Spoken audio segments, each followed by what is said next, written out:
किती किती लोक आले? 32 आहेत आता, 32 आहेत फक्त. 32 आहेत. हा, थांबू का एक 5 मिनिटं? हो, थांबा थांबा.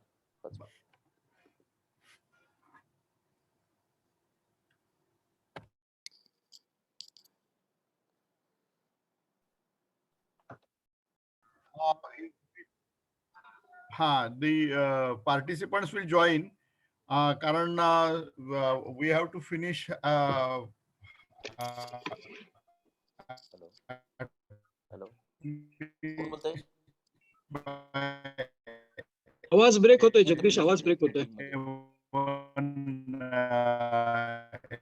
डोंगरे सर आवाज येत नाहीये.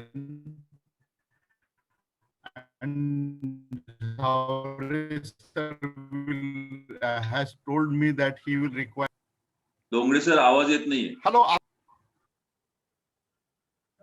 व्हिडिओ ऑफ करा, व्हिडिओ ऑफ करा तुमचा.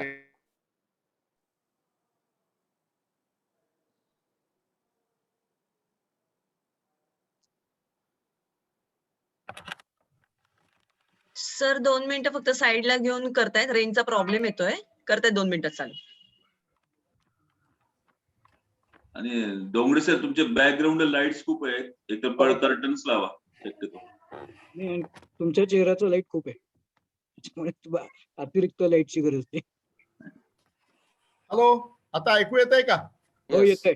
हा, 1-2 second.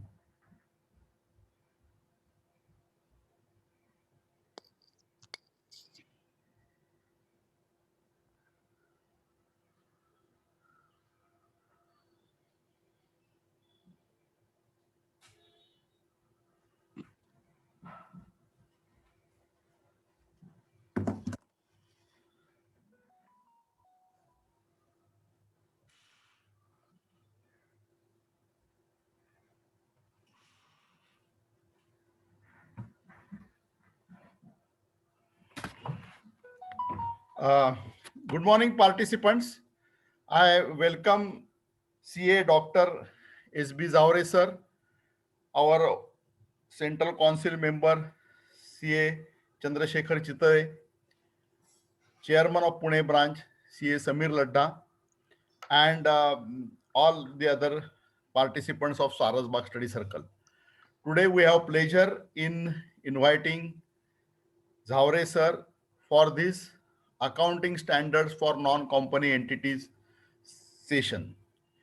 As you may be aware that the ICAI has promulgated that the accounting standards applicability for non-company entities has been changed with effect from the financial year 2021. So, while finalizing the accounts and auditing the accounts of sole proprietorships, cooperative societies, partnership firms, these accounting standards will become applicable. So, it was necessary to appraise the members about the changes made by the institute. And when I requested Zavre sir, he immediately agreed. So once again, thank you, Zavre sir, for you are acceding to our request for this Sarasbagh Study Circle. Now we will begin with the session, but before that, I would like to introduce Zavre sir. Zavre सरांना ओळखत नाही असं काही नाहीये, त्याच्यामुळे मी अगदी detail मध्ये काय ओळख करून देणार नाहीये. पण एकच सांगतो की आता presently Zaware sir chair of Asian Oceanian standard setters group, म्हणजे ज्याला AOSSG म्हणतात. This is a group of 27 countries in Asian Oceania region. And ते चेअरमन, त्यांची चेअरमनशिप सध्या चालू आहे, ती 2019 to 2021 पर्यंत आहे. याच्या अगोदर ते व्हाईस चेअरमन होते. Earlier he has been the member president of chairman of accounting standard board of institute of chartered accountants of India, ते आपल्याला सगळ्या माहितीच आहे.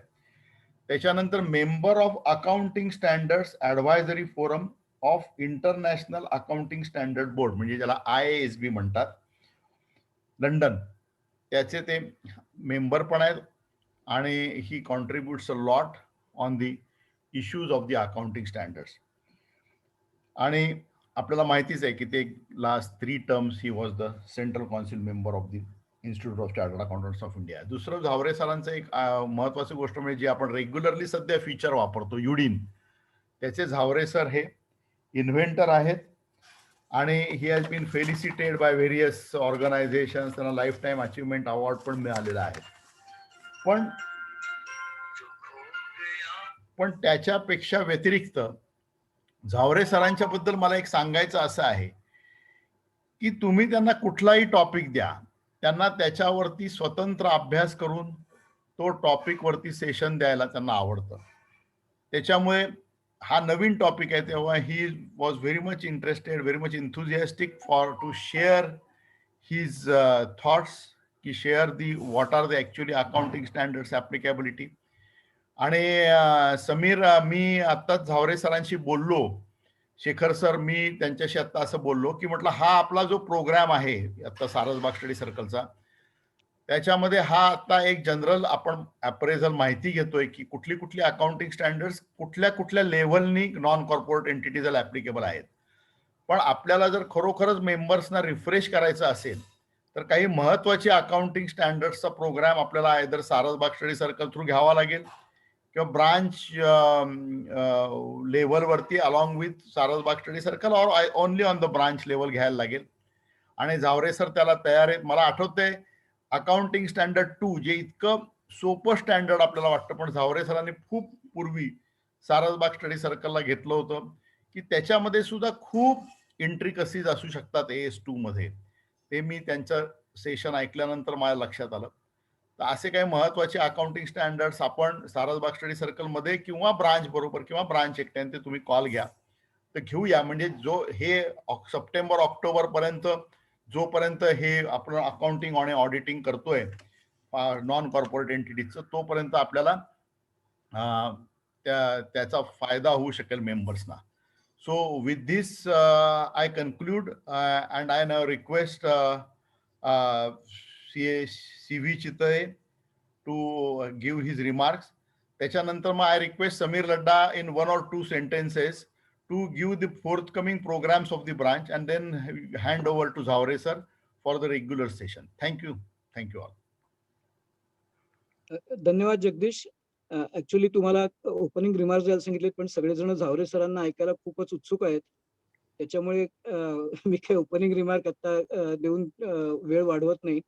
फक्त मी तुझ्या पूर्व परवानगीने एका डिग्निटरीला ओपनिंग रिमार्क्स किंवा त्याचे व्ह्यूज मांडण्यासाठी, कारण झावरे सरांचं लेक्चर आहे म्हणून बोलावलेलं आहे, तर मी तुला आणि झावरे सरांना विनंती करतो की ती डिग्निटरी जॉईन झाल्यावर त्यांना एक आपण 5 मिनिटं बोलू देऊया. Yes sir.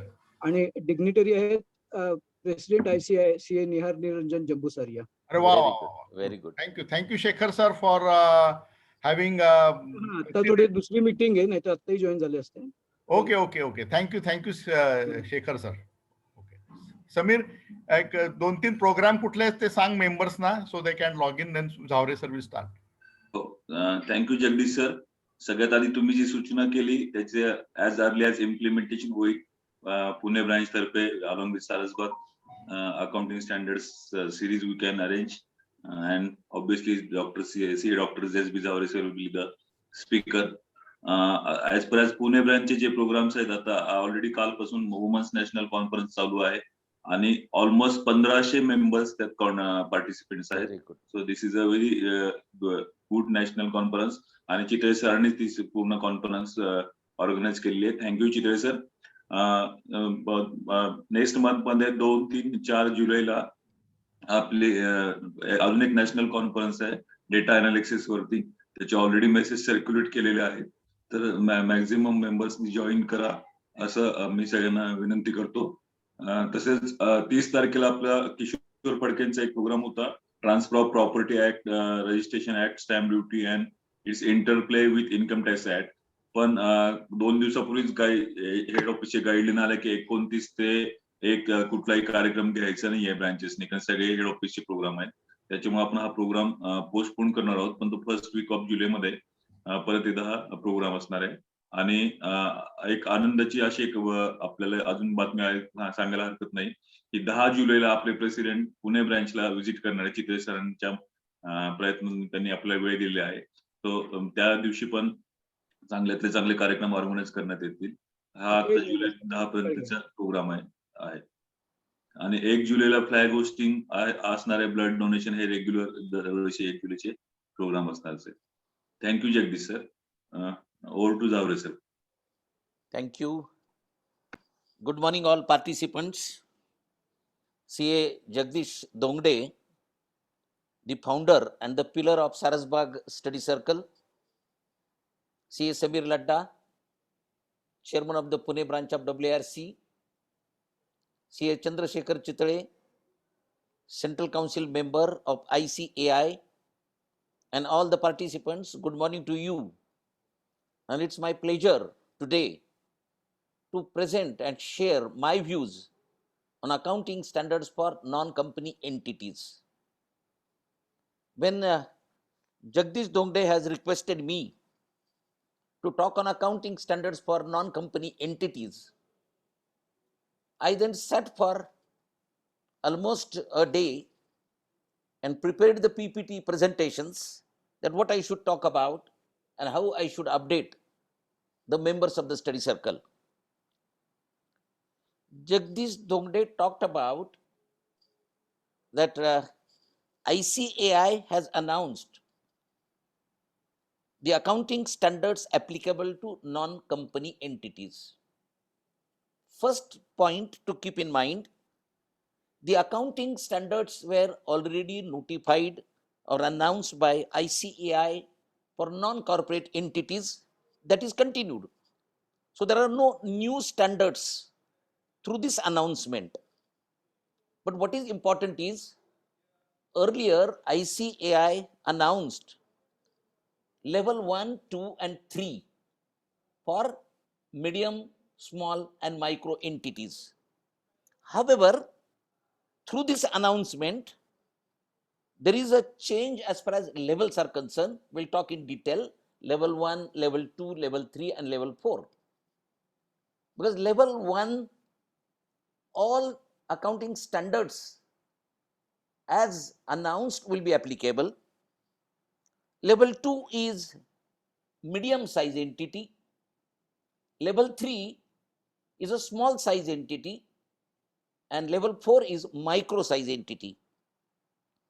And keeping this in mind, second level, third level and fourth level together is called as MSME, medium and small and micro entities. Now, Institute appropriately thought, for the purpose of simplification, there must be relaxations and there must be some exemptions. So today I am going to share with you the exemptions and relaxations as applicable to level 2, 3 and 4 entities. That's very important. Thank you, Jagdish, for talking about the series of accounting standards which are required by the members. I'll be glad to be the faculty. I feel the accounting standard 9, that is revenue recognition, accounting standard 12, the revenue grants, AS 15, employee benefits, AS 16, borrowing cost, AS 26, intangible assets, and AS 28, impairment of assets. These standards are important, and if required, we can have 3-4 lecture series in which we'll talk in detail. Recently, in one of my ISAP meeting, that is Accounting Standard Advisory Forum of International Accounting Standards Board of IFRS Foundation, London, it was observed, we have done some research through AOSG. I have chosen 5 countries. I have chosen the annual reports of the various sector companies, and there we found that the financial ratios are presented voluntarily by listed companies, but those are presented only in befitting manner.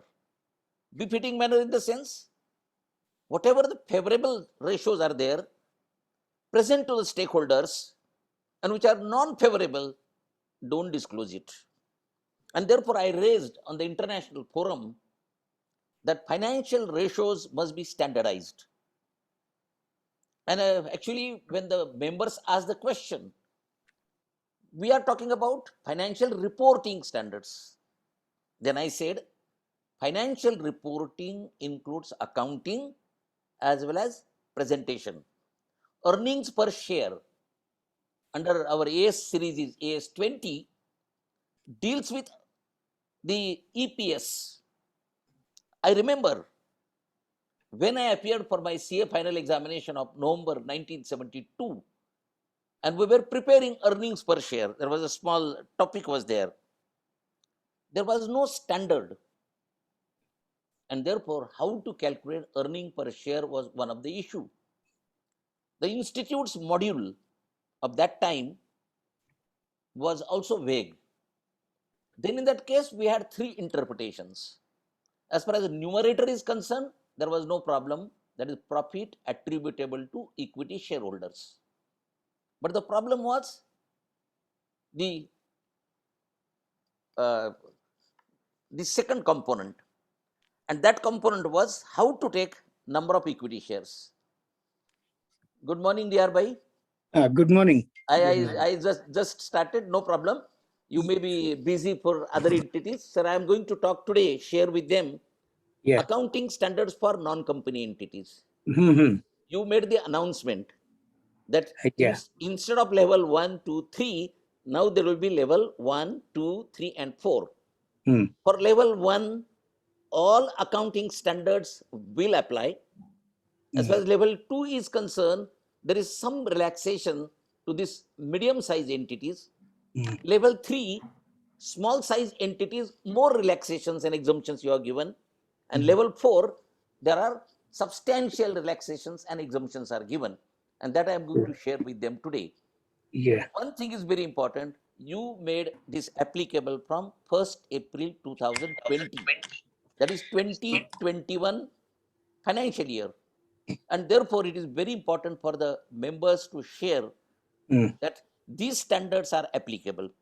Sir, what I found, many cooperative societies, many partnership firms, even the LLPs, even though accounting standard 22, there is accounting for taxes on income, there is only a provision of current tax. They don't provide for deferred tax. Right. And then the problem will arise. If the accounting standards are not followed by our members, we'll get a blame, and that I'm going to share with them in detail one by one. Right. True. Thank you, sir. You can give your remarks, and then I'll continue further. Yeah. And, Sure, sir. I still remember those days. I was the chairman of the Accounting Standard Board, and you are the chairman of Ind AS Implementation Committee. And we had a very Yes, good liaison, connection, contact, discussions, deliberations. Thank you for that. Yes, sir. Yes, And sir. you are doing wonderful work as far as ICI is concerned, in spite of this corona pandemic situation. Thank you for that. And we are waiting for 1st July to celebrate. Yes, yes. Yes, sir. Welcome, Niyar Bhai from Sarasbagh Study Circle. It is a great pleasure to have you at a very such short notice. And we are also meeting you on, as just informed by CA Samir Ladda, on 10th of July. So please give some of your valuable remarks for this session for our Sarasbagh Study Circle participants. Good morning. Namaste, President, sir. Namaste. Namaste, everybody. My compliments to Saraswat CP Study Circle for organizing this webinar, and that too by CA Dr. S.B.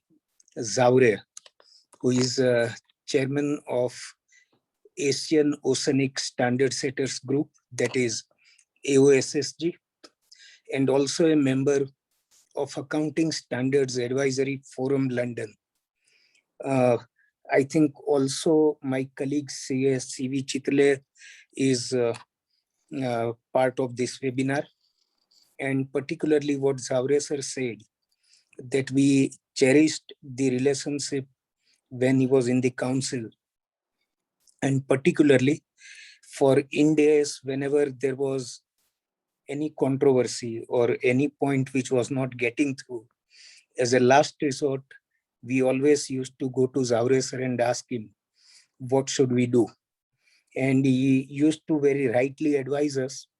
And that was a wonderful time that we spent together in the council.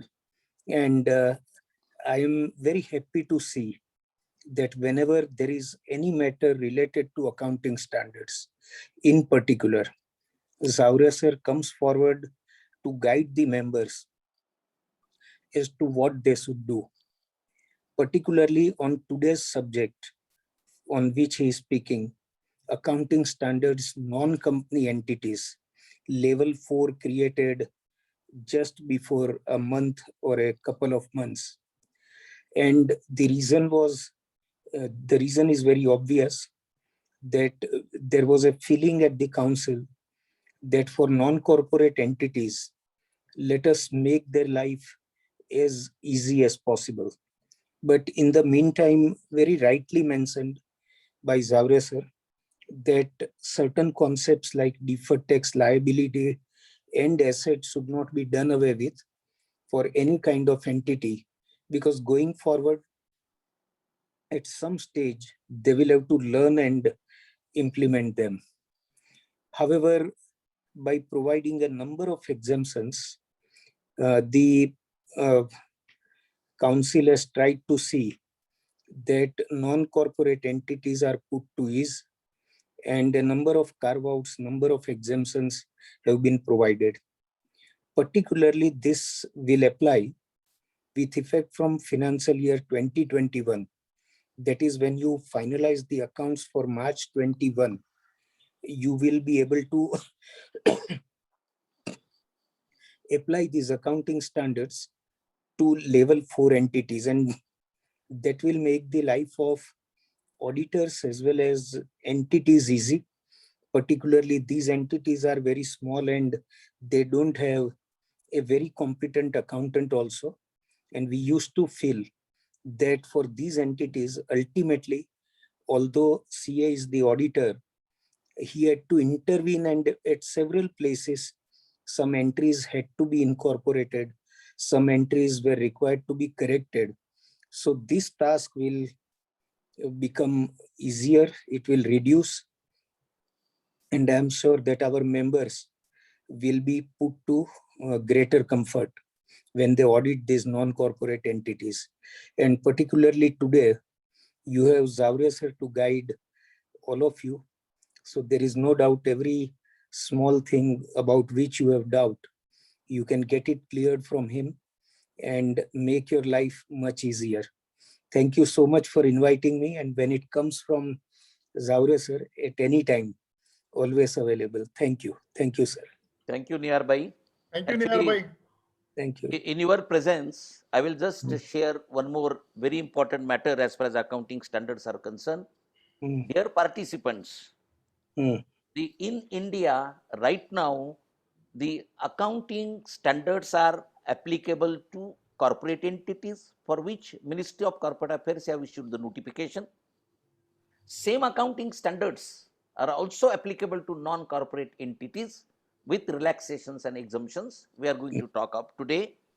And there is Ind AS, which are applicable to certain companies, banks and insurance sector as per the notification of MCA. But please keep in mind, Ind AS are principle based standards and accounting standards are rule based standards. The council, during my chairmanship, the issue was discussed in detail, and then can there be different series of accounting standards in the country or in the jurisdiction? And then council in its wisdom thought that at least the principles applicable to Ind AS should be made applicable to accounting standards also, subject to number 1, simplification, number 2, minimal use of the fair value, number 3, historical cost accounting, and number 4, minimum required disclosures. This ambitious project has already been continued by the council under the chairmanship of CA MP Vijay Kumar and under the able guidance of our president and vice president. And after a couple of years, the standards are right now in many standards are prepared. Those are in cold storage. And after a couple of years, all these standards will be based on the Ind AS principles or IFRS principles, so that there will be no problem as far as implementation part is concerned. Thank you, Niyar Bhai, for Thank you. joining us at Sarasbag Study Circle. I am also a member of Sarasbag Study Circle. Jagdish has not mentioned in the beginning, but I am not the guest here. I am the part and parcel of Sarasbag Study Circle. Thank you Sir, very now- much, Niyar Bhai. Haan ji. Thank And you, now sir. Nihar Bhai, by participating in our meeting, he has become honorary member of Sarasbag Study Circle. Very good. Yes, thank you. Thank No, you. no problem. Thank you. Yes. Thank Right, right. Thank you, Nihar. Okay. Thank you, Thank sir. you, sir. Thank you. Right, Bye. no problem. So, my dear participants, I was talking about the financial ratios of the at ISAP, and then I was talking about earnings per share, and there were different ways in 1970s to calculate that EPS. Either take the number of equity shares at the beginning of the year, or number of equity shares at the end of the year, or opening plus closing divided by 2. All is wrong, but that was the practice at that time. And therefore, after standardization नाही, थांब जरा. with IAS, the earning per share standard has been issued at the international as well as local forum, and now there is a proper presentation of earning per share. In a similar manner, when I found there are variant practices in the different sectors and different jurisdictions, why not to standardize? And I'm glad to inform you that International Accounting Standard Board has accepted this project in principle, and these financial ratios are already presented to them. Anyway, thank you, Jagdish, and CA Chandrasekhar Chitrale, our Central Council member, is doing excellent work as far as not only the direct tax committee is concerned, but he is heading number of study groups and advising council in a right direction. Thank you, Chandrasekhar Chitrale, for doing the excellent work for our profession and guidance to the members. With this, I will go for technical presentation one by one, but I request you to be attentive, and at the end, wherever you have a doubt, you can ask the questions, and we'll go for question answer series also. First, very important point I talked about, there is nothing new announcement as far as accounting standard is concerned, but there is an announcement with reference to relaxations and exemptions, which we are going to talk about. Right, let us see. My agenda or contents today is limited, and one by one we'll discuss it. The first part is very simple, you are aware, but still I said, what is an accounting standard? My total focus is on non-corporate entities, non-company entities. Number two, which standards are applicable to MSMEs? Then accounting standards will, applicability will see total, and then accounting standards applicable to MSME. Why second and third different? I told you, level 1, all the accounting standards are applicable without any relaxation or without any exemption. So first we are going to talk about all the accounting standards. Of course, we are going to discuss what is level 1, what is level 2, what are the threshold criteria for that we'll deal with. Therefore, number 2 is nothing but accounting standards applicable to level 1. Then we are going to talk about what is the relaxation and exemption with reference to level 2, level 3, level 4, which collectively talked about MSME, micro, small and medium entities. Then we will see one by one, standard wise, what is the compliance and what is the relaxation for MSME, because level 1 nothing to discuss, and last is conclusion, how this is important. Let's proceed further. My dear friend, what is an accounting standard? First, we are going to talk about. Everybody will agree with me. Accounting is a language of communication, communicating the business results, communicating the financial performance, and communicating the financial position and the cash flow position. Now, for any language, there has to be a standard, there has to be a grammar. And the grammar for accounting language is nothing but accounting standard.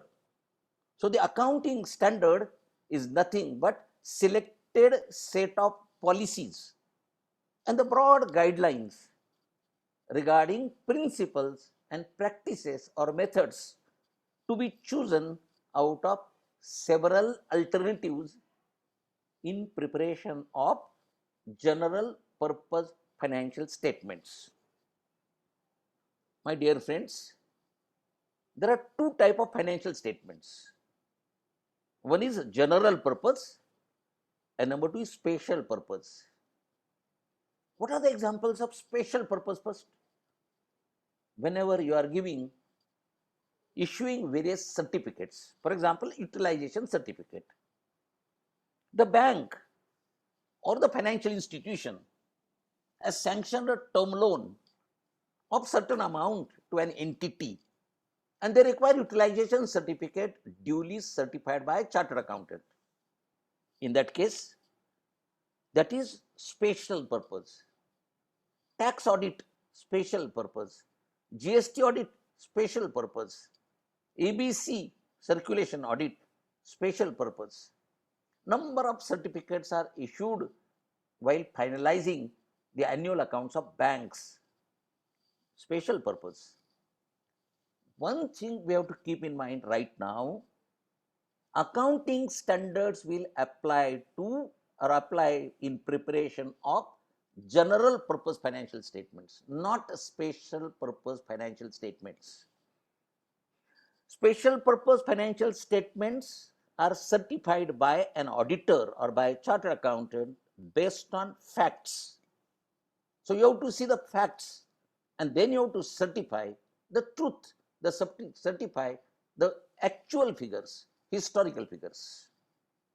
Therefore, accounting standards, we are talking with reference to general purpose financial statement. Now, so accounting standards is nothing but policy document. Those are the policies. Now, issued by ICAI, accounting standards are the policy documents issued by ICAI. Why ICAI? The Institute of Chartered Accountants of India has been established under the Act of Parliament,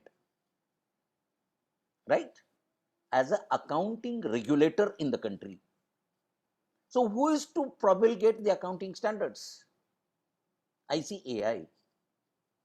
Only under the Companies Act, there was a provision that central government has power to notify the accounting standards for years together. Until 2006, the accounting standards were issued by only ICAI.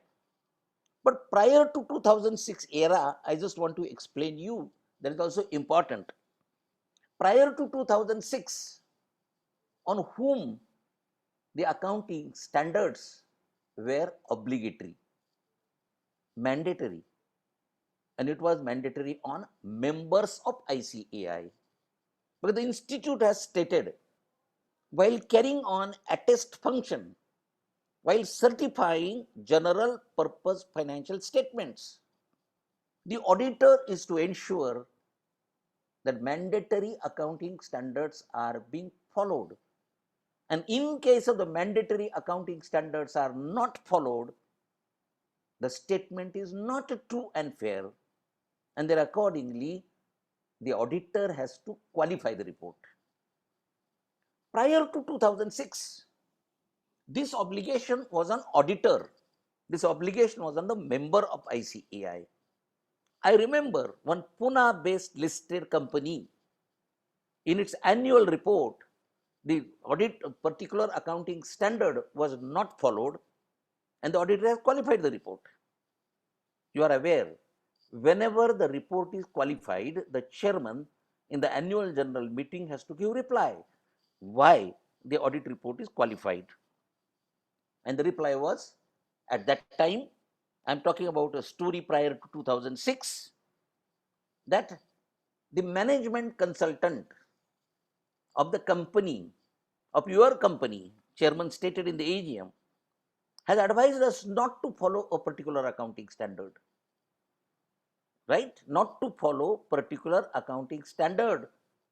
And therefore the financial statements were, or the audit report was qualified. Accounts were approved. Operation successful. Patient died.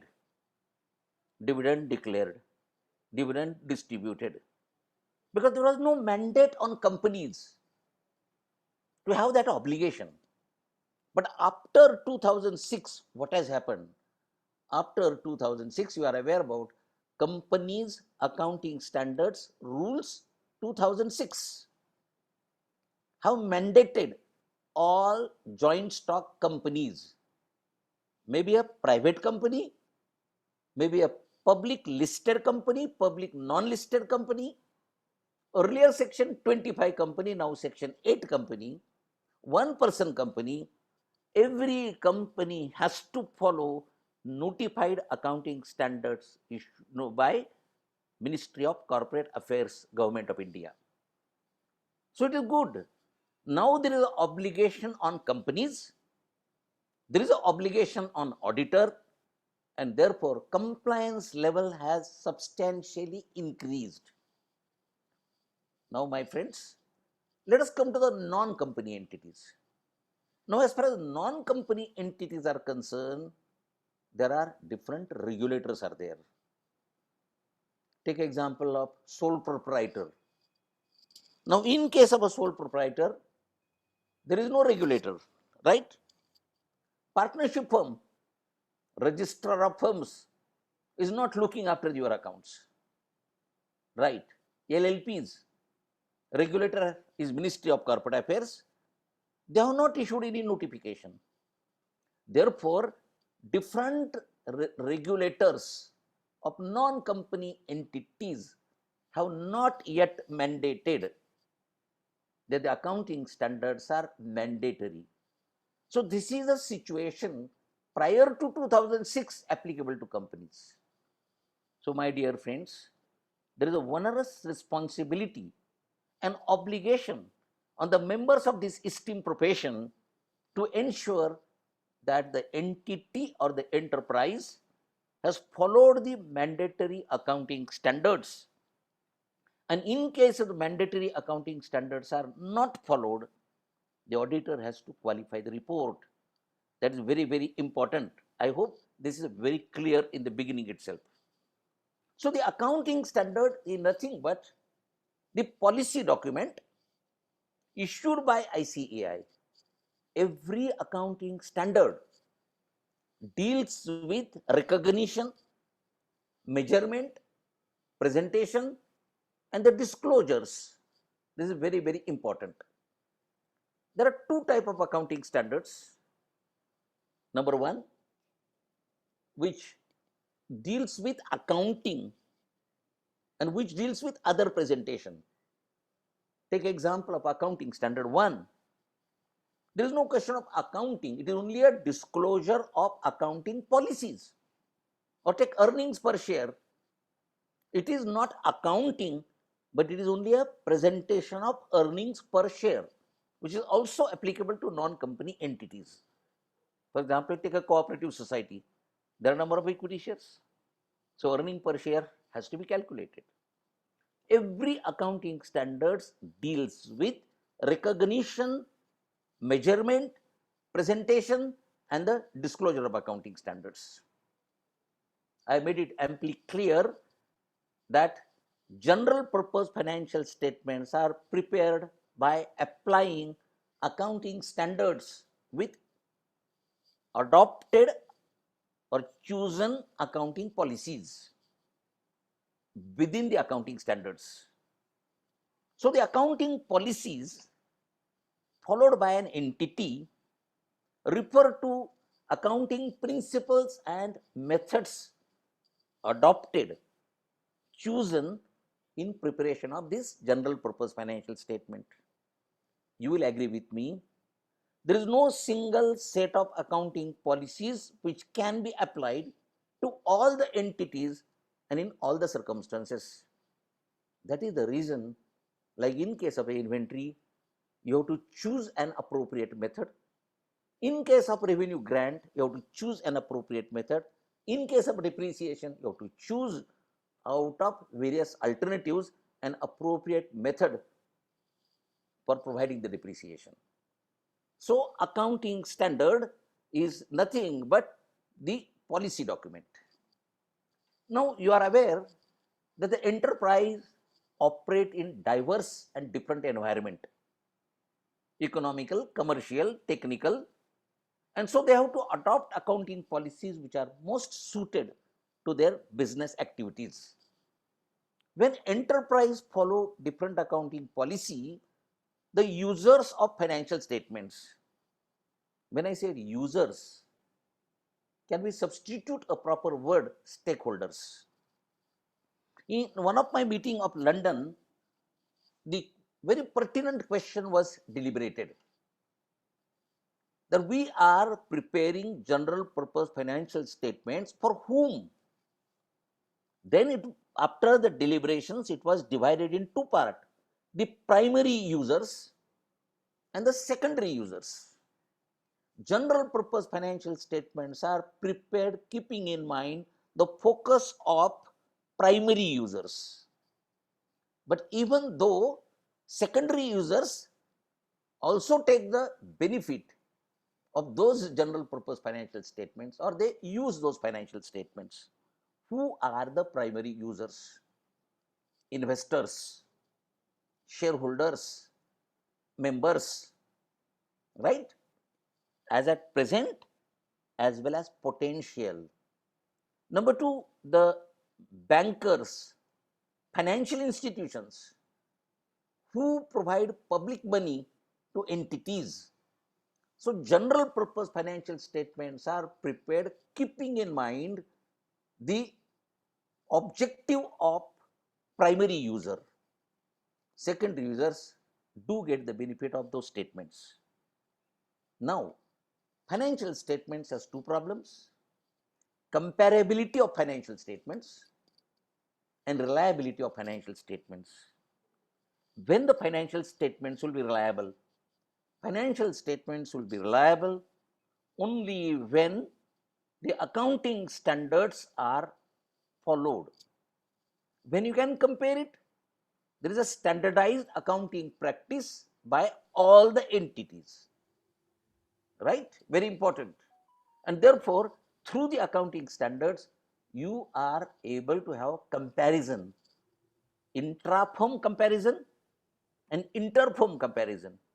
You can check your performance of the current year with earlier years, or you can check your performance with your related competitive firms. So what are the objectives of accounting standards? To standardize diverse accounting policies, to ensure reliability of financial statements.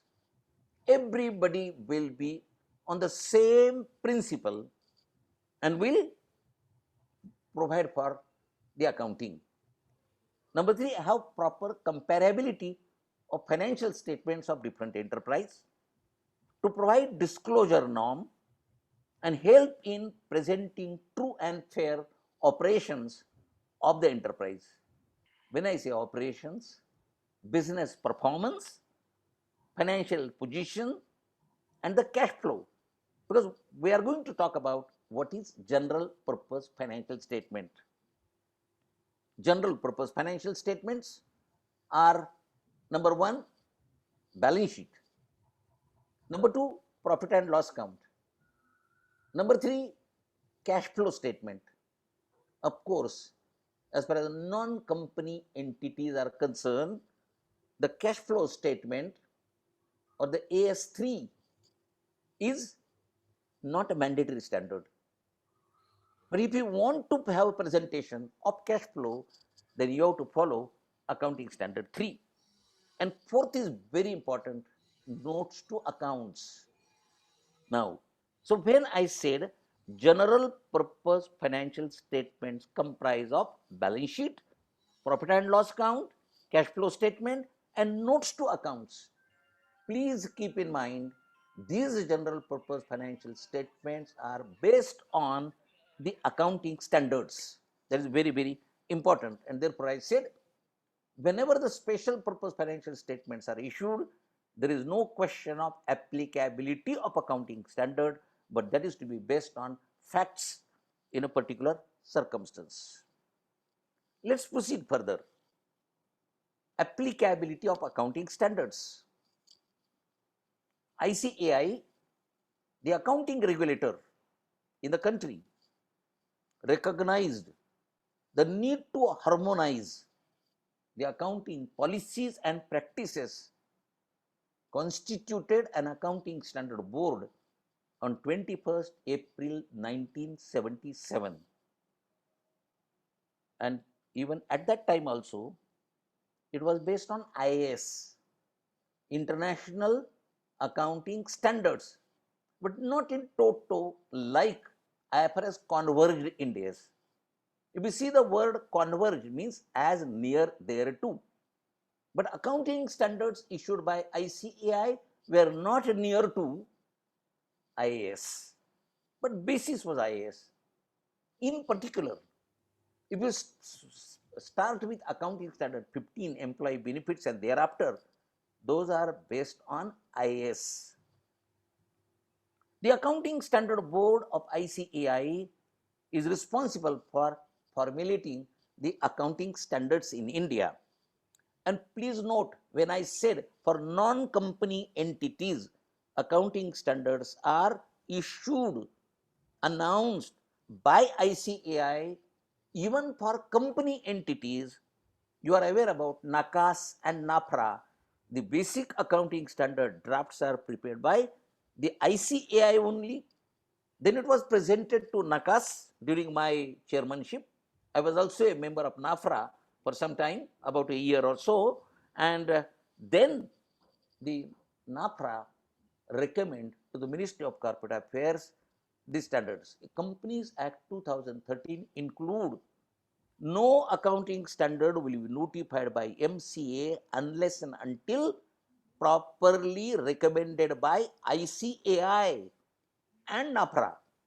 So, entire involvement in accounting standards, even for company entities also, is of the Institute of Chartered Accountants of India. If you see the preface to the accounting standards, it is specified that while preparing general purpose financial statement, the accounting standards are applicable to commercial enterprise, industrial enterprise, and even the business enterprise. So please keep in mind, commercial, industrial, and business enterprises, the accounting standards are applicable. So the question always arises, what's about charitable, not for profit organization? And preface to the accounting standards talks about that even if a small portion of activities of not for profit organization or charitable or religious institutions is either commercial, industrial, or business, the accounting standards will applicable to that institution. However, my personal opinion is always, when I was a chairman, I discussed with the members also a number of times. See, a charitable organization, not for profit organization, use public money, and therefore there has to be proper accounting. And therefore, I was of the view that accounting standards must be made applicable to charitable as well as non-charitable organizations. because they are using public money and there has to be accountability. Anyway, general purpose financial statements are applicable to all the enterprises. And I also talked right now, even if a small portion of not for profit organization is either commercial, industrial, or business, accounting standards will apply. We have talked about what general purpose financial statement include. Now let us understand this MSME. What is MSME? Non-company entity. Then we'll go to level 1, 2, 3, 4. Non-company entity include sole proprietary concerns, partnership firms, LLPs, trusts, societies registered under Societies Registration Act. Trust may be a private trust or maybe a public trust also. Hindu undivided family carry on the business, their PHUF, cooperative societies, number of association of persons. I am aware cooperative society is also association of person. So all these non-company entity, in addition to this, mutual fund is a non-company entity. State level corporations. Take MSEB, Maharashtra State Electricity Board, Maharashtra State Financial Corporation, Maharashtra State Tourism Corporation. These are not the companies, therefore they are non-companies. Then which accounting standards are applied? AS issued by ICAI. Similarly, there are central level corporations are there. STC, MMTC, right, and so on. All the central corporation, Indian Tourism Development Corporation, they are non-company entities. Earlier, even now, even today, Life Insurance Corporation of India, it is enacted under the Act of Parliament, specially LIC Act. ICAI is enacted under the Act of Parliament. There are many public sector banks are there which are not companies. Now, India is made applicable, but that roadmap is yet to start for insurance as well as banking sector. Till that time, which standards are applicable? Accounting standards issued by ICAI. This is very, very important. So there are various non-company entities we are calling it MSME. Let's see applicability of accounting standards. See, for companies, banks, and insurance companies, banks excluding the cooperative banks. Now, when I say company, it may be a private limited company or a public limited company. What is applicable? Accounting standards applicable as per regulator. That is, for companies, Ministry of Corporate Affairs, for banks, Reserve Bank of India, and for insurance, IRDA, Insurance Regulatory Development Authority. So whatever the standards applicable, issued by, notified by the regulator, that will be applicable. For banking and insurance sector, Ind AS will be applicable. That is the roadmap already issued by Ministry of Corporate Affairs, but RBI and IRDA has to take a call, and you are aware that there is a threshold limit of net worth, and in India from 2015 Ind AS has started. So there are two type of standards applicable to companies. One, Ind AS, and there are non-Ind AS companies, AS is applicable. And recently, on 23rd June 2021, Ministry of Corporate Affairs has issued Companies Accounting Standards Rules 2021. See, please keep in mind, Companies Accounting Standard Rules were 2006. Those were under Companies Act 1956. The Accounting Standard Board of ICAI has brought to the notice of MCA the 2006 rules are required to be replaced with reference to Companies Act 2013, and on 23rd June 2021, Companies Accounting Standard Rules 2021 have been notified by MCA. Why I am talking about? Because whenever you finalize your audit report, please keep in mind, it is not now Companies Accounting Standard Rule 2006, but it will be 2021. This will be applicable from 21-22 financial year, but accounting standards remain the same.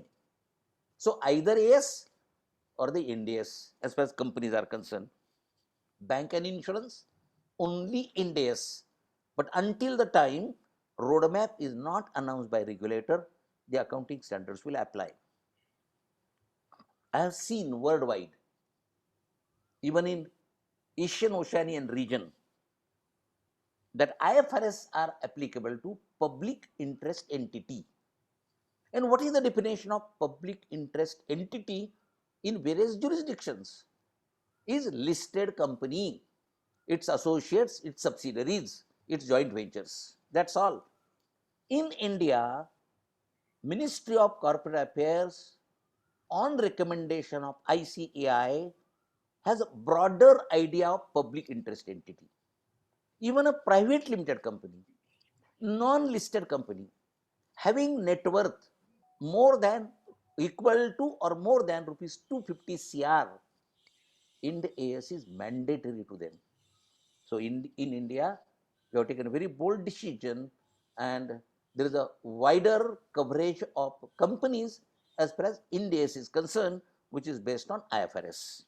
Anyway, now we come to our non-company entities, non-corporate entities. Which standards are applicable? Standards are applicable with ICAI guidelines, ICAI announcements. Now, question may be in your mind, and if there is a doubt, let me clear right now. Accounting standards applicable to companies which are notified by MCA, same accounting standards are also announced by ICAI for non-company entities. There is no difference. What is the difference is, as far as non-company entities are concerned, there is level 1, 2, 3, 4. I told you, as far as 1 is concerned, all standards are applicable. 2, 3, 4, we are going to talk relaxations, and some concessions are there, exemptions are there, that we are going to talk about. Now, central government, in exercise its power, have notified Companies Accounting Standard Rules 2021. 2021 is replaced by 2006, and Companies Indian Accounting Standard Rules 2015, an amendment thereto from time to time. These rules contain accounting standards to be complied with by companies, joint stock companies, companies incorporated under Companies Act either 2006, Companies Act 1956 or 2013. For the purpose of applicability, Companies Accounting Standard Rules 2021 will apply, or Companies Indian Accounting Standard Rules 2015 will apply. As such, companies are divided into two parts: Ind AS companies and non-Ind AS companies. And non-Ind AS companies, Companies Accounting Standard Rules 2021. But these are notified by Ministry of Corporate Affairs. Same Companies Accounting Standard Rules 2021 are applicable to non-company entities with certain relaxations. I was talking when our president was there that AS are rule-based standards and Ind AS are principle-based standards. Basic principles differ, and therefore ICAI has taken a bold decision, right, in consultation with earlier NACAS and confirmed by NAFRA also, that AS will be based on Ind AS principles.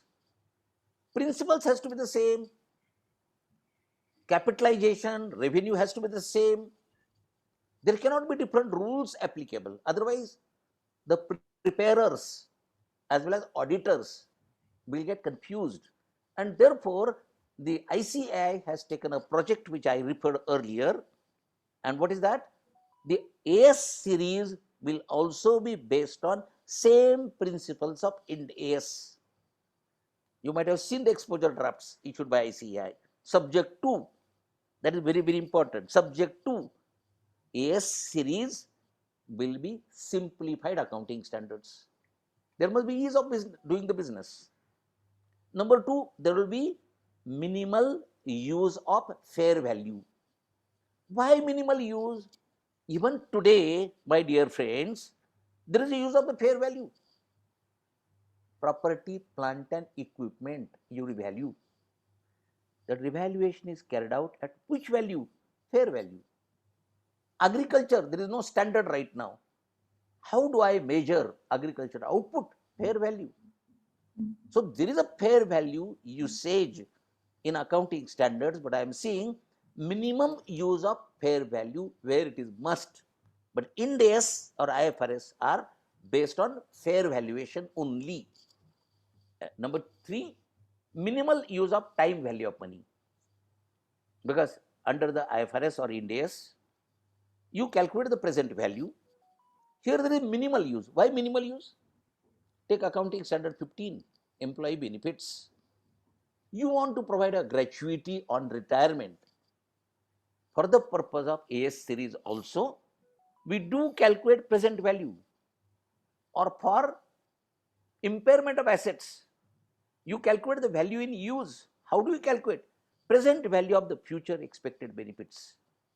Therefore, I said minimal use of time value of money, not for every transaction like Ind AS. And number four, minimum required disclosures. So in future, after about 2 to 3 years, all accounting standards will be updated with reference to Ind AS principles, so that at least same principles are going to be followed in the country. Let us move further. Accounting standards which are applicable to MSMEs. Now, accounting standards issued by ICAI are applicable to non-company entities. Now, why today's topic is chosen by the organizers?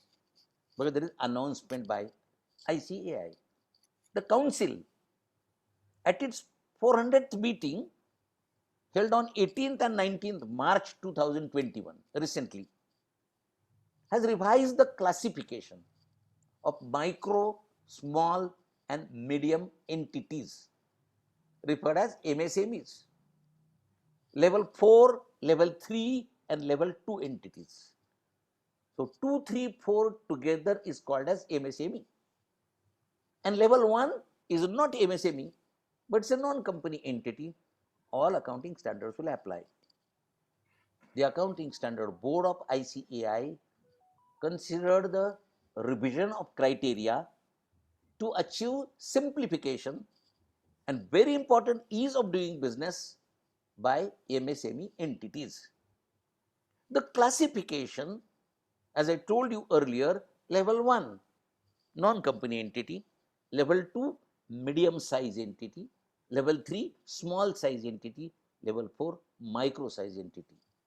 Naturally, relaxation and exemption will be more to level 4, lesser to level 3. I'm sorry, more lesser, correct, lesser exemption I'm talking about, and level 2 the minimum. Therefore, the earlier 3 levels have been changed to 4 levels, level 1, 2, 3, 4, which we are going to talk about. Now, just a small example. I have referred earlier Accounting Standard 22, accounting for taxes on income. Level 4 enterprise, there is no necessity to create deferred tax, asset or liability as the case may be. So only current tax will be provided. But for level 2 and level 3 as well as level 1, you have to provide current tax as well as deferred tax with reference to AS 22. So this is a difference. So we are going to talk about those exemptions little later. So what is MSME? Level 2 plus 3 plus 4. Okay, 2, 2, 3, 4. This announcement is very important, is applicable for, Jagdish also talked in the beginning, accounting period commencing on or after 1st April 2020. So for 2020-21, this announcement is applicable. Of course, if you have given more compliance, there is no problem, but that rule also we are going to talk about. The announcement includes details of exemptions and details of relaxations to MSMEs and the guidance on transitioning between these levels. Because what will happen? Today, the entity is level 4 entity. But when it transitioned to level 3, please note, earlier deferred tax was not applicable, now deferred tax will be applicable. Then it also gives the guidance how to transition between the levels, not necessarily 4 to 3. My dear friends, it may also be possible either of the level 3 entity can go to level 4 entity also. So that's why I'm saying transitioning between the levels. We will see the announcement has included appendix 1 for that purpose. We are going to talk about. Let's first understand what are the level entities. Level 1, non-company entity which is neither level 2 nor level 3 nor level 4 is nothing but level 1 entity. Very, very simple, right? So level 1 entity is which is neither level 2, 3, 4, but they have stated very specifically entities whose securities are listed or in the process of listing on stock exchange, whether in India or outside India. Now you have a question in your mind, which is non-company entity where the securities are listed, right? My friends, take the example of mutual fund. Now in case of a mutual fund, you are aware about daily NAV is displayed, is announced. So that is listed. So entities which securities are listed or in the process of listing on stock exchange, whether in India or outside India. Right now, banks and insurance companies have not yet gone to Ind AS. And therefore, until that time, there are listing on the stock exchange. So any entity whose securities are listed or they are in the process of listing on the stock exchange in India or outside India. For your information, recently Reserve Bank of India has issued an notification whereby urban cooperative banks can have public issue. Then in that case, again securities are listed. Number 2, banks, including cooperative bank, financial institutions or entities carrying on insurance business. That means as far as insurance is concerned, no threshold criteria. As far as banks are concerned, no threshold criteria. So when you are carrying out you are auditor of urban cooperative bank, it is level 1. And level 1 means compliance of all the accounting standards. Number 3, third criteria, all entities, of course we are talking non-company entities, engaged in commercial, industrial or business activity, whose turnover, excluding other income, turnover from goods sold or services rendered excluding other income, exceeds rupees 250 crore in the immediately preceding accounting year. Right? So turnover, you have to base on that. So that turnover you have to take into consideration. In addition, all entities having borrowing, including public deposit, in excess of 50 crore at any time during the immediately preceding accounting year. Holding and subsidiary entities of the above. Now, this is very, very important. So, what is the criteria? You are aware the criteria we talked about. One, listing on the stock exchange. Bank and insurance, turnover exceeds 250 crore, borrowing exceeds 50 crore, and holding or subsidiary companies of any of the above company, they are level 1 entity. And right now, I am seeing, and I'll repeat it, level 1 entities are required to comply in full with all the accounting standards. So there is no relaxation and there is no exemption. Let's proceed further. Level 2 entity, what we talked earlier, medium size entity. Now, non-company entities which are not level 2, sorry, level 3 and level 4, but they are to comply the following. Earlier we talked about a turnover criteria of 250 crore. Here the turnover criteria we have to talk about 50 crore. So all entities, commercial, industry and business is common, whose turnover excluding other income exceed 50 crore but does not exceed 250 crore. We are talking about turnover. We are not talking about net worth as far as these criteria are concerned. So 50 crore. Why 250 crore not to exceed? Because that is gone in level 1. And number 2, borrowing part is concerned. Here we are talking, instead of 50 crore, we are talking about 10 crore. And holding and subsidiary companies of the any of the above. So please keep in mind, turnover of 50 crore and the borrowing of 10 crore. You have to keep in mind. Level 3 entity. Here we are talking about turnover. Earlier turnover we have seen 50 crore, now 10 crore. The entity whose turnover exceeds 10 crore but does not exceed 50 crore. And similarly, borrowing 2 crore, including public deposits. Keep in mind, level 3, and holding and subsidiary entities of the above. Now, we go to level 4. Now, when we talk about level 4, keep in mind, non-company entities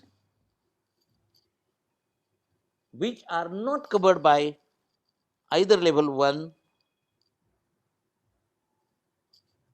level 2 and level 3, they are considered as level 4 entity.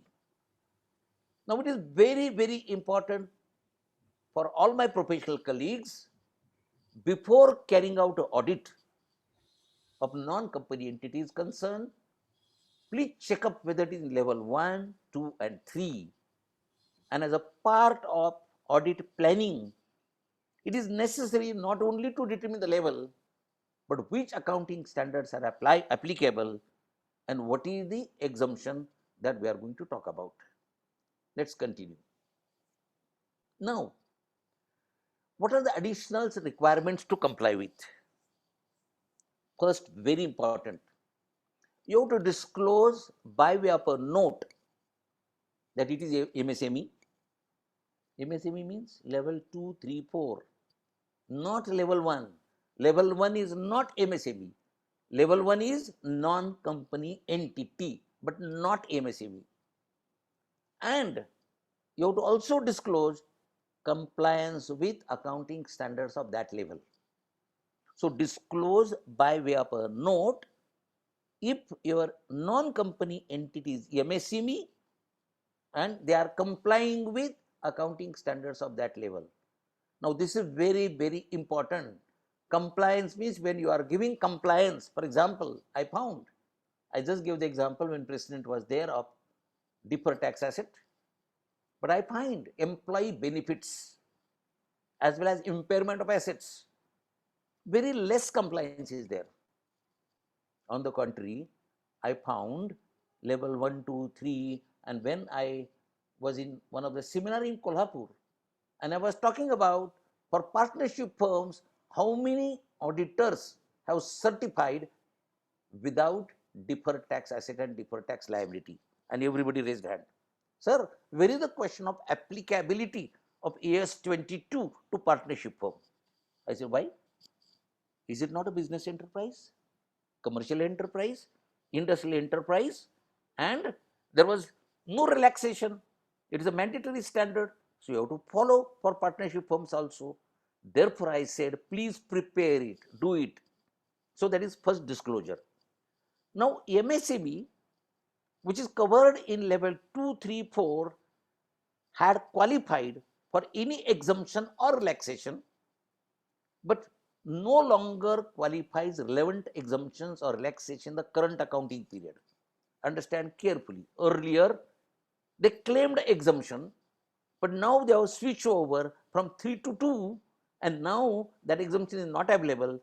The relevant standards or requirement become applicable during current period, and figures for the corresponding period of the previous accounting period need not be revised, right? And the fact that previous period figures have not been revised shall be disclosed by way of a note. Let's take specific example, then you will understand. Continuing with the same example, level 4, deferred tax asset was not created. Now it has switched over to level 3. So earlier there was relaxation of deferred tax asset or liability. Now when it has come in the level 3, there is no relaxation and there is no exemption. Then what you have to do? In the current year, you have to create deferred tax asset and deferred tax liability, including the backlog, because you have to find out what would have been the position at the beginning of the year. Beginning of the year, adjust against reserves. Now, am I going to change corresponding figures of earlier year? And here there is a relaxation that you need not revise corresponding figures of earlier year. For example, in Ind AS, this type of relaxation is not there. You have to change. And therefore, they say the figures for the corresponding period of the previous year need not be revised, and the fact of the previous period figures have not been revised shall be disclosed by way of a note. Right. Now, MSME covered in level 1, but subsequently it has covered and get covered in either level 2, earlier it is level 1, but in the current year it has gone to level 2 or 3 or 4. Now, very important, you are able to get exemptions under level 2, some exemptions, more exemptions under 3, most exemptions under 4, but they say you were under level 1, now you have gone to level 2 or 3 as the case may be, you will not continue to get exemption at least for a period of 2 years. So entity will not qualify for exemption or relaxation available at that level until the entity ceases to be covered in level 1 for 2 consecutive years. That means you will continue to comply with all the standards of level 1 for next 2 years, and thereafter no problem. Similarly, in the case of respect of an entity which has been covered under 2, but in the current year gone to level 3, you will comply with level 2 requirement for the consecutive 2 years. If level 3 and now gone to level 4, you will continue to comply the compliance with reference to level 3 for the next 2 years. Now, if an entity, see, when I say exemption or relaxation, it is up to you to choose whether to opt or not to opt. Suppose you don't opt, absolutely all right, no problem. But very important, if an entity covered in level 2 or 3 or 4 opt not to avail any exemption or the relaxation in respect of any, but not all the accounting standards. You can take any or all the accounting standards, it shall disclose the standards in respect of which it has availed the exemption or relaxation. That means more compliance is there, you have to give by way of a note. If an entity in level 2, 3, 4 to avail one or more exemptions available to that level, it shall comply with relevant requirements of the accounting standards. That means you can avail exemption, but you have to comply with whatever the requirements have been stated. Please note, partial exemption or the relaxation and disclosure is not permitted, because that misleads any person or public or the stakeholders. Accounting standard 15 is concerned, employee benefits. The exemptions and relaxations are available to level 2 and 3 entities, not applicable for level 4 right now. Under 2 subcategories, where entity whose average number of persons employed during the 50 or more, and entities whose average number of persons employed during the year less than 50. That is 15 employee benefit. Now, let's see what are the compliances and what are the relaxations with MSME. I already made clear level 1 full. So, we are talking about level 2, 3 and 4.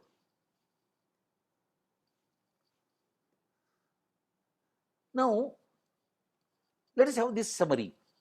I will share later on the presentation to Jagdish Dongde, and you can circulate amongst all the members. Look at what I have done. Non-applicability first I have taken. Standards are not applicable to whom? I have not taken here level 1 at all. Reason? Aware. So, I am talking either level 2, level 3 or level 4 to whom the exemption is there. For example, AS3. What is AS3? Cash flow statement. Complete relaxation. Neither to level 2 nor to level 3 or level 4 also. But if you want to comply with AS3, then you have to follow the accounting standard. AS17. What is AS17? Segmental reporting. Not applicable at all to any level. AS20. Earning per share. Level 2, 3, 4 not applicable. So, earning per share is applicable only for level 1 enterprise. Now, this is very important as a part of the audit planning, that these 3 standards are not at all applicable. Then, and in case if the client has complied with, there has to be full compliance. That you have to keep in mind. Now, applicable, number 2, only if entity elects to prepare consolidated financial statement or interim financial report. You are aware, where is the question of consolidated financial statement for even group non-company entities? A sole proprietor having 5 businesses, he doesn't prepare consolidated financial statement. But if you want to prepare it, then these standards will apply. Otherwise, these are also not applicable.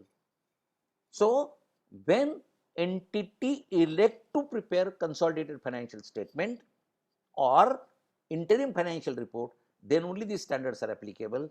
AS21, you are aware about consolidated financial statement. AS23, investment in associates. AS25, interim financial reporting. This is also not applicable, but if you decide to prepare on your own voluntarily CFS or interim financial report, then applicable. Then applicable only if entity has entered into a transaction relating to that standard. AS14, you are aware, AS14 relating to what? Amalgamation, right? In Ind AS there is business combination. much wider. So in case if there is no amalgamation, the question of AS 14 doesn't arise.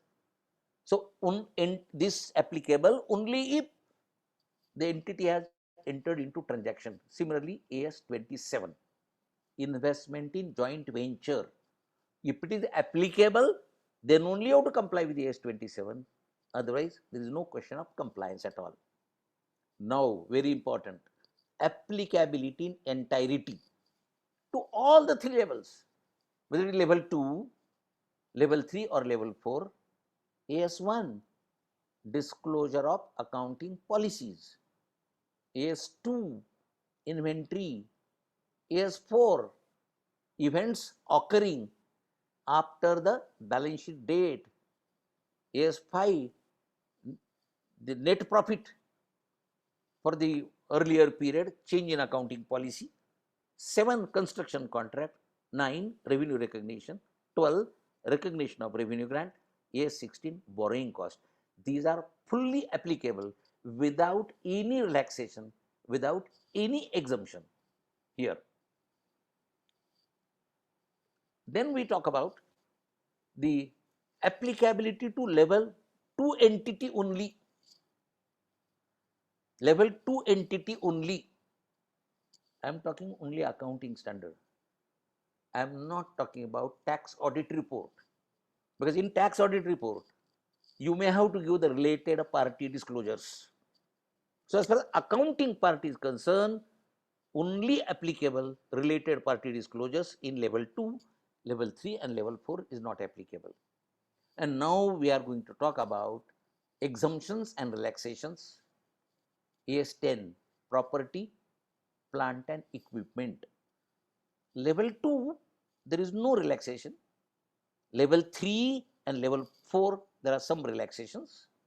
AS11, foreign currency, foreign exchange transactions.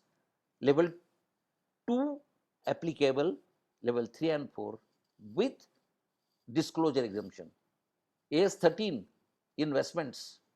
Level 2 applicable, level 3 applicable, but as far as level 4 is concerned, there is some disclosure exemption is there.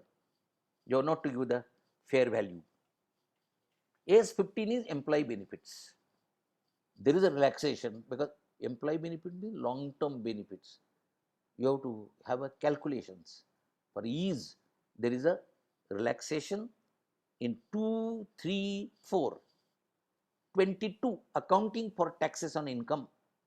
Level 2 applicable, level 3 applicable, but level 4 applicable only for current tax related provisions. Deferred tax need not be created. AS24, discontinuing business. Level 2 applicable, 3 and 4 not applicable.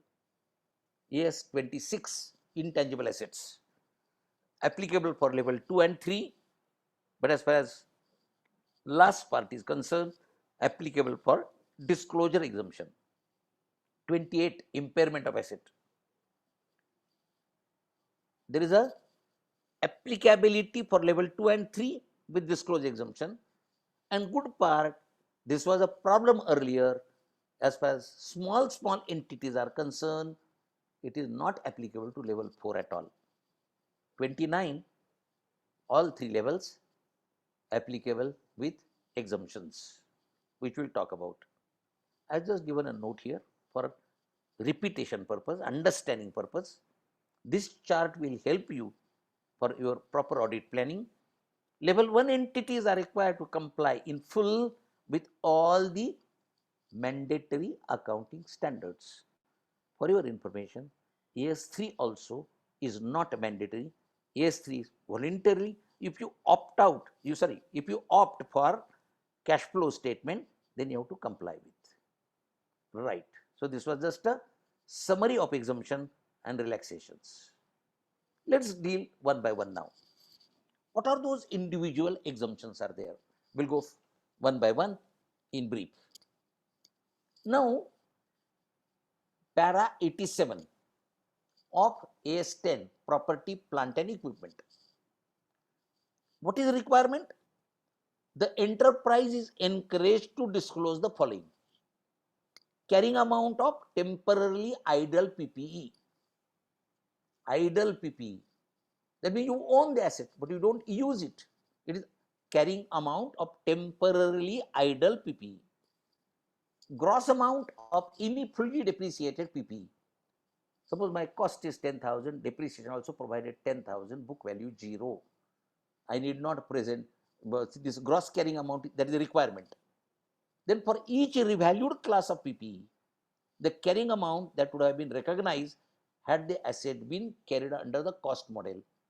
If you have followed a revaluation model, you have to also disclose by way of information that what would have been the carrying amount in case the cost model would have followed. And carrying amount of PPE retired from active use but not held for disposal. That is, it is retired from active use but not held for disposal. You want to continue, you want to find out some opportunity further. This requirement of ET7 need not be complied with by level 3 and level 4 enterprise. That means there is a exemption from complying para 87 by level 3 and level 4 enterprise.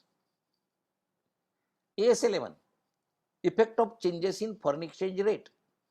There is an exemption to level 3 and 4 because you have to disclose by way of a note what is entity's foreign currency risk management policy. If there are foreign currency transactions are there, right, which is very minimal as far as non-company entities are concerned, then what is the foreign currency risk management policy? Whether you want to have a hedge, that you have to give by way of a note. But this note also not required in case of the level 3 and level 4 entities. Investments. Paragraph 35F of AS13 talks about that you disclose by way of a note, what is that? Other disclosures as specifically by the relevant statute governing the enterprise. For example, SEBI has mandated the mutual funds to give the market value. So, any statute governing the enterprise, you have to give that disclosure. But even that disclosure need not be done by level 4 entity, 4 level entity. There is an exemption from paragraph 35F. Employee benefits. Micro non-small non-company entity. Micro means level 4. They need not, here I have given the work, they need not give the contributions that fall due more than 12 months after the balance sheet date, because you have to give the information. In case of the micro non-company entity, recognition and measurement principles in respect of accounting for defined benefit plan and other long-term employee benefits are not mandatory, and therefore you can follow estimated simple rational method for calculation and accounting for accrued liability. AS15 is complicated, and therefore there is a relaxation to level 2 as well as 3 and 4 enterprise. AS19 leases. You need not give the, actually micro and non-company entities are exempted from certain disclosure in respect of minimum lease payments, lease arrangement details, etc. And this is available to level 2, 3, 4 with in different paras, which is also this standard normally not applicable. Accounting for taxes on income, I already clarified.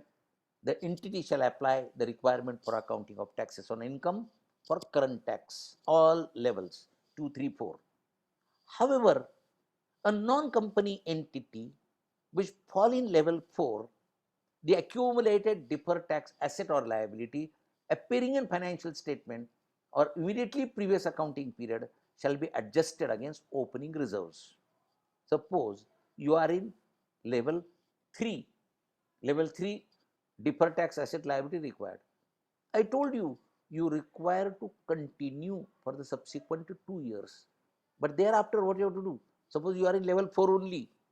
You write back the deferred tax asset, adjust against opening reserves. But this is applicable only to whom? Only to level 4 enterprise. Accounting standard 26, applicable intangible assets. Look at the requirement of paragraph I have given reference here. A recognition of the carrying amount at the beginning of the period showing impairment losses recognized in the statement of profit and loss. Impairment losses reversed in the statement of profit or loss during the period. Enterprise is encouraged but not required to give description of fully amortized intangible asset still in use. There is a software 100% depreciated, right? It need not be shown even at a nominal value. And AS28 is not at all applicable. Now, this exemption is available to level 2 and 3, and AS28 is not applicable to level 4 entity at all. Then we come to impairment, impairment of asset. Entities are allowed to measure value in use. Value in use don't follow complicated calculation. What are the future expected benefit? What is the present value? Nothing. On a reasonable estimate of computation without applying present value technique, you can find out.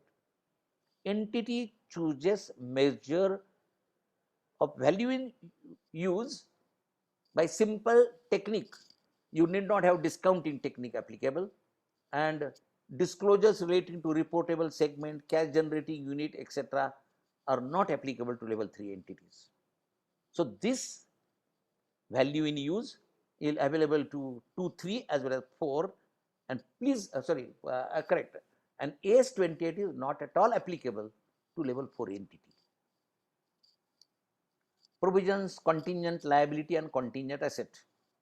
You have to give as per the para 66 information of provision carrying out at the beginning of the period, additional provision made during the year, amounts utilized out of the provision, and unused amount reversed during the period, if any.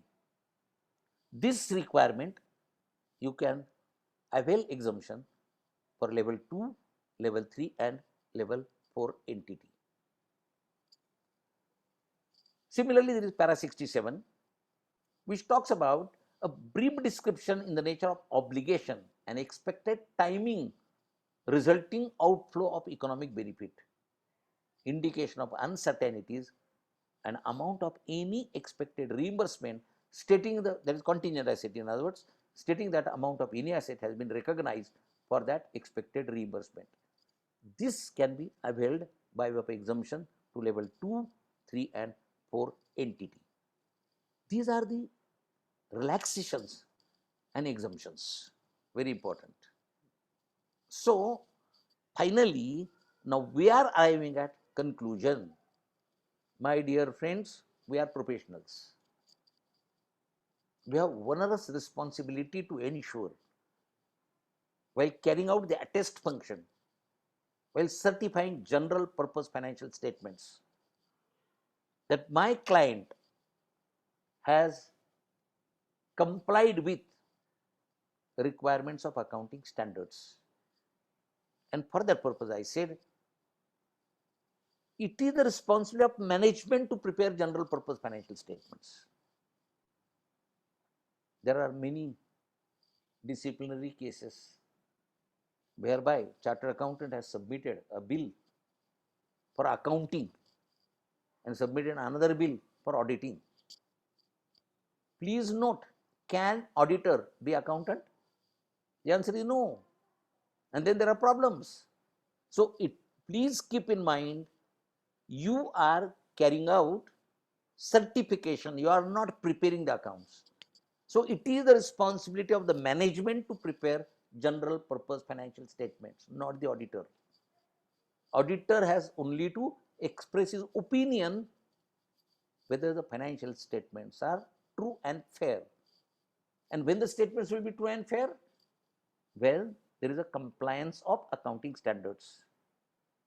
There are few regulators like RBI, IRDA, SEBI, where non-company entities have mandated to follow accounting standards issued by ICAI. Then there is a mandate. So in case the regulator has given, there is no problem. Then there is a better compliance. That's what I talked about, right? Yes. ICAI, our mother institute, has cast a responsibility. I will say cast onerous responsibility to practicing members that if the mandatory accounting standards are not followed by entities, auditor has to qualify the audit report. Right? Very important. The members of ICAI, while carrying out unattest function, therefore has to ensure that there is a full compliance. Full means whatever is applicable with relaxation, with exemption of applicable accounting standards by non-company entities. And as I told you, this is for 2021. So my dear friends, please include in the audit program this entire announcement of the institute and carry out accordingly. Recently, ICAI has published quick referencer to the accounting standards applicable to non-company entities, MSMEs. Download from ICAI website and follow this publication. Take the cognizance of the various requirements, and this PPT also I will share with you, and please carry out audit accordingly.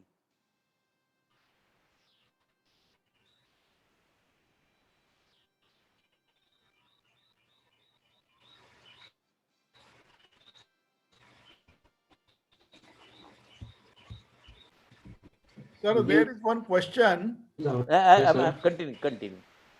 I am not a perfect. गुरु विष्णु गुरु देवो महेश्वरा परब्रह्म तस्मै Shri Parag, गुरुवे नमः 2 minutes. I am not perfect chartered accountant, perfect Yeah, Jagdish, professional. I am Oh. praying Almighty. If I become perfect unto the end of my life, thanks. This is the perfect mantra of success I have presented before my mentor, Dr. Manibhai Desai, who worked for millions of the rural people. And when I worked with him, only one thing I understood: I must comply my duties and responsibilities. And therefore, I am a professional. I must follow professionalism. I must be effective, regularity, my firmness, my self-evaluation. Who says I am perfect in all the fields? There may be some strength, there may be weakness, there are some opportunities, and there are some threats. My conduct, my do's, my don'ts, and last is very important: time consciousness. My dear friends, right now there are 56 participants are there, but when we were that 9 o'clock it was to start, there were 32. Why? Come 10 minutes before. I was here at 8:45.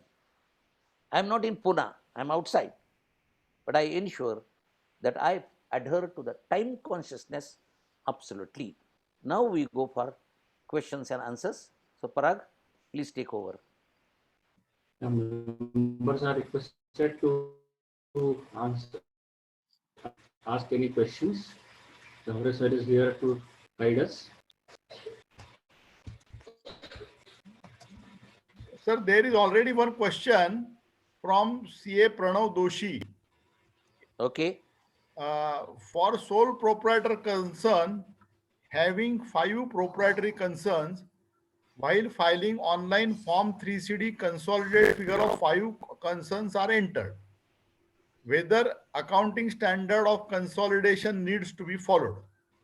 I made ample clear that consolidated financial statement is not a requirement of the accounting standard.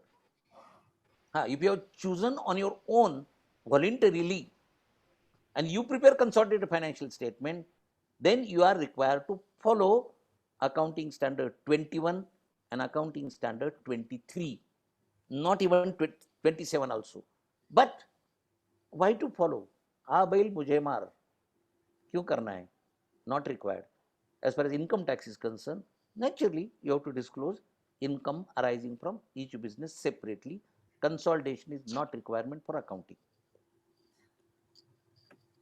And that is not a published balance sheet or something. They just want all figures together, so that Correct. tomorrow if they want to take up for hearing, they will see whether you have properly reported or not, if something is missing. So in real sense, Absolutely. they are just adding something and uploading on the government website so that government catches up. Actually, for the purpose of first hearing, when the case comes, they ask you all these copies on email. So at that time, it is not necessary that you furnish all of them consolidated. It can be individually, and whatever you have stated, you can make just Excel sheet that reflects the total of all the 5, and the 6th column is total, so that they understand that whatever you are now presenting before the assessing officer is the one which you have uploaded earlier, and there are no changes. Absolutely, what he says right. It is a compilation, not consolidation. अरे नारायण सारड़ा जी, आपने कुछ raise किया था hand. Sarda ji,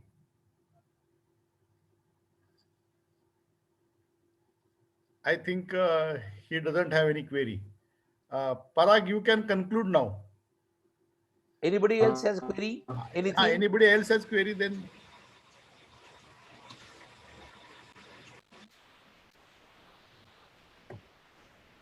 Okay, no problem. See, when there is no query, means there are 2 things are possible. That's what I have seen. Number 1, fully understood. Number 2, not at all understood. I take the first one. And background, as far as generally whenever law is समजणार नाही enacted, असं होण्याची पॉसिबिलिटीच नाही. अरे नारायण सारड़ा दिसतायत. Narayan. Sir, Any can I query? interpret? Yes, Sir, please. sir, Yes. since as you told that tax audit comes under special purpose audit. Yes. So suppose it is a proprietary firm and we do only the tax audit. So since it is a special purpose audit, will this accounting standards See. for non? Along with the tax audit report, you attach balance sheet and profit and loss count. Okay. Right, sir. Now that balance sheet and that profit and loss count has to be prepared in conformity with accounting standards. I said only a tax audit report, not the general purpose financial statements. So tax audit report is based on display of actual facts. But as far as profit and loss count and balance sheet is concerned, it is a part of general purpose financial statements. And when it is general purpose financial statement, even though it is used only for income tax purpose and not for any other purpose, I earlier talked about primary user and secondary user. Your profit and loss count and balance sheet has to be prepared in conformity with accounting standards, which is attached as a part of tax audit report. Right, sir. Sir, And and in tax audit report, there are 2 types of reports. One is Form 3CA and Form 3CB, and 3CD is common for all. As far as 3CA is concerned, it is applicable to the concerns whose accounts are otherwise audited under Companies Act, Societies Registration Act, etc. So for proprietorship, it will be 3CB, and in 3CB there is a recital that I have audited the accounts and they present true and fair view. So wherever you are reflecting true and fair view, it goes without saying that accounting standards need to be followed. And since the session is for accounting standards, we are talking of accounting standards. But let me also tell you, standards on auditing are also required to be followed. And there is particularly SS 701, where it says that what all things that accounts preparation is their responsibility of the assessee. It is, we have verified them in acceptable account auditing standards. Those paragraphs also are required to be included in that Form 3CB. Yes, Sumit Shah. yes, sir. Sumit. Yes, sir.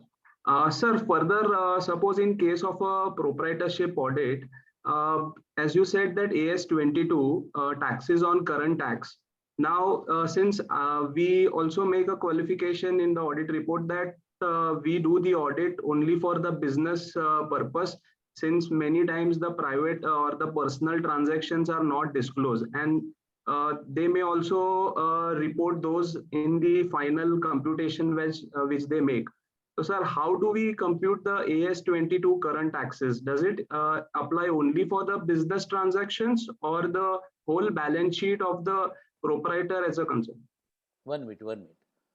I think there is little confusion. See, we talk about business entity as a concept. What is business entity concept? A proprietor and his business are two separate things. This is only for the accounting purpose. Does not mean that some of the personal transactions which are routed through business, for example, he made a payment through his business firm to somebody else. So it is nothing but advance given by a proprietor. It is not relating to business. You debited his capital account, or some money you have received directly from a third party, not relating to business, you created to capital account. These are personal transactions which are included. Now, when I say accounting standard 22, what we have to talk about? What is my accounting income and what is my taxable income? Difference between the two primarily on account of one, permanent differences, and number two, temporary differences. Now, in case of the temporary differences only, I have to create either deferred tax asset or deferred tax liability. Simple example I'll take. 43B, section 43B of the Income Tax Act is there, and therefore there is some disallowance.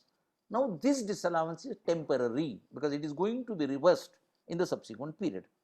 Now, you are supposed to create the deferred tax here, right? Now, whether you will create deferred tax asset or deferred tax liability, see, in accounting, you have already provided. So, your income as far as accounting is concerned is less, and your income as far as income tax is concerned is more, right? So, in case of the income tax, you have to pay more tax. Now, for which you will get relaxation later. So, what you do? You have to create a deferred tax asset to that extent. So, we are talking about purely for business transactions. Personal transactions, where the question that is only in capital account will be entered. No, I may rephrase his question. What he perhaps is desirous of asking, I have prepared profit and loss statement, maybe disallowances, etc. are there, but my income computation is say profit of 4 lakh rupees. And I have carried forward loss under the head house property or under the head other sources, or maybe capital gains, and that is 5 lakh rupees. So maybe although there is business income of 4 lakh, income of a proprietor will be nil for the purpose of taxation. So how to really address such issues? That may be the question. No, Yes, no, right. Then in that case, Another way, Shekhar, there may be also case that my business income is say 10 lakhs rupees, that as per profit and loss account, and my capital gain income or house property income may be 25 lakhs rupees. So if I make the provision on only of rupees 3 lakhs or 10 lakhs rupees, say 3 lakhs rupees, that will be inadequate. I understood his question now. So, reply is like this, Sumit. yes, sir. My accounting income, I am aware. Taxable income here means relating to a business. What is the income which has been displayed naturally before set off and before adjustments? Take the example of this 43B I talked about. So, in case of the 43B, you are supposed to create a deferred tax. So, taxable income only for business portion you have to consider, not a real taxable income, which may be nil at the end. Sir, but I have to make a current year provision on the taxable business income, which actually as per the computation, I may not pay as Chitale sir has said. So do I all need to make the current year's provision as per 22? Okay. Sir, he is asking about current tax only, not deferred tax. Anyway, he is asking for both. He is asking for both if applicable, naturally. Yes. See, current tax is absolutely right. What you say is correct. Current tax has to be based on not only business income, but even after setting up your other losses, etc. But deferred tax only relating to business. Yes, sir. And AS 22 talks about current plus deferred. What I believe is, in case of any entity other than proprietorship, that entity and business are the same, say Correct. partnership. Yes. Right. For the purpose of partnership, every transaction is captured in profit and loss statement. So there deferred tax, etc., can be addressed. But in case of a proprietorship, because there are various things which are beyond balance sheet, rather than trying to provide for this income tax, etc., it would be more appropriate to state that since the tax is liability of the proprietor and not of the business, although the business income is included in the computation, no provision for taxation or deferred taxation is made. That may be fair disclosure, because after say income of say 5 lakh rupees, he may make investment under ATC of 1,50,000. So that whether it is business investment, individual, all those issues would come up. So it would add to complexity. At the moment, if you are preparing for submission to the income tax, I think and sufficient would be to disclose that this has Correct. not been addressed Yes, yes. for these agreed. reasons. Agreed. Any other participant? Okay, Parag. Yeah, addressing you as a guru of our CA profession. So I would just like to recite the slok. Guru Brahma, Guru Vishnu, Guru Devo Maheshwara. So Sakshat Parabrahma, Tasmai Sri Zavresaraya Namo Namaha. Zavre sir is truly the god of our profession. खूप दिवसानंतर झावरे सरांच्या class attend करायचं सौभाग्य लाभलं आम्हाला. Zaware ZP मध्ये जेव्हा आम्ही CA फायनल कोर्स करत होतो तेव्हा ते दिवस Athawale. For the same. We are also members which are attending various seminars across the platform of Zoom and many other WebEx platforms. But it was evident today why we call Zavre sir as the guru of our noble profession. His formula of being perfect was also evident today. We thank you, Zavre sir, to accept the invitation to enlighten our members of Charlesburg City Study Circle. We also thank our president for finding time in his extremely busy schedule. We also thank Central Council member Sri Chitra sir for inviting our ICA president Sri Nihar Jambu Saria sir and making him the honorary member of our study circle. Sir, it's a matter of pride for our study circle. Thank you, sir. I request convener to please send him a letter that you are an honorary member of Salzburg. Yes. And I also thank Shweta madam for handling the technical back-end module. The webinar was successful and there was no issues with respect to any of the 2 to 3 hours of time zone. Thank you very much. Thank you for the attendees who made this webinar a success. Thank you, Zavre sir. Thank you, Jagdish sir. And thank you, Chitra sir, once more. Thank you. And We will be Samir sharing the Radha. Thank PPT. you. Thank you. Punctuality starts We will be circulating the start time PPT. and end time also. Thank you. Exactly Yes. 2 hours we have completed. Thank you. Absolutely. All the best. Good day. Thank you.